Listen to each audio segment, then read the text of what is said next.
अगे सोभिया पर हो तो जान सदिया गौआ नगर बजानो हो। अगे सोभिया पर हो तो जान सदिया गौआ नगर बजानो हो। अगे तो कहन बुझो ही गे छौरी लभरावा तोर केतन कानो हो। अगे तो कहन बुझो ही गे छौरी लभरावा तोर केतन कानो हो।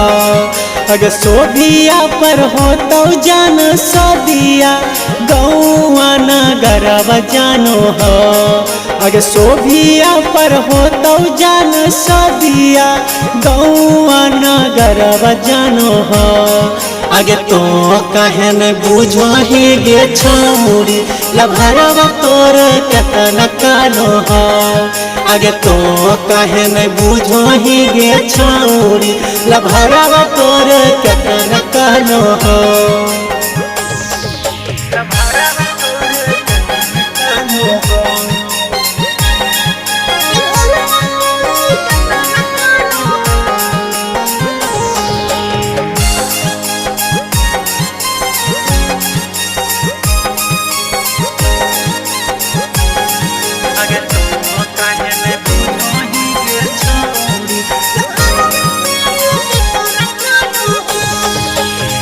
आई तो बरतिया हाथे लगतो हरदिया यही सोची सोची जादू फाटो हो छतिया।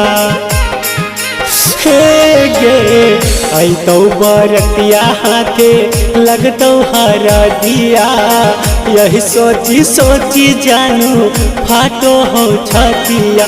अगे चाहो हलियो के तहना गे छौरी ई तो तोरा दिल बेजानो हो। अगे चाहो हलियो के तहना गे छौरी ई तो तोरा दिल बेजानो हो। अगे तो कहन बुझो ही गे छौरी लभरावा तोर केतन कानो हो।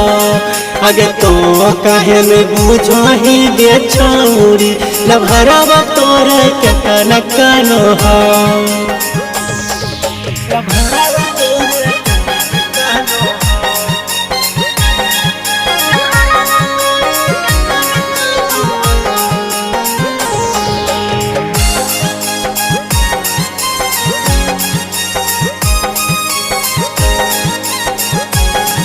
अगे तो कहन बुझो ही गे छौरी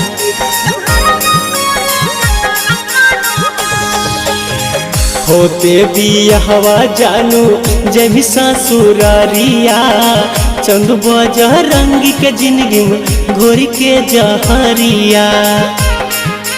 हे गे होते बियाहवा जानू जमी ससुरारिया चंदू बजरंगी के जिंदगी में घोरी के जहरिया।